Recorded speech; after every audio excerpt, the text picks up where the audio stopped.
All right, go ahead. Uh, I'm Chris Connor. I'm a student here at ARC.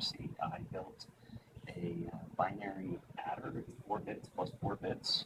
It included a two's complement inverter on both of the sets of digits. That's kind of the nuts and bolts of it. I also have a carry in as well, so that if one theoretically were to build a duplicate circuit, you could make it an 8-bit plus 8-bit, but it's the ones, twos, fours, or correction, ones, twos, fours, eights.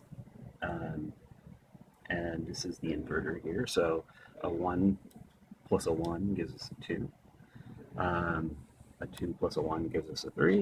A 2 plus 2 gives us 4. And then this LED here indicates a carryover, so or an overflow. Um, if we add 4 plus 4, we get 8, but if we were to add 8 plus 8, we would get 16, which would overflow.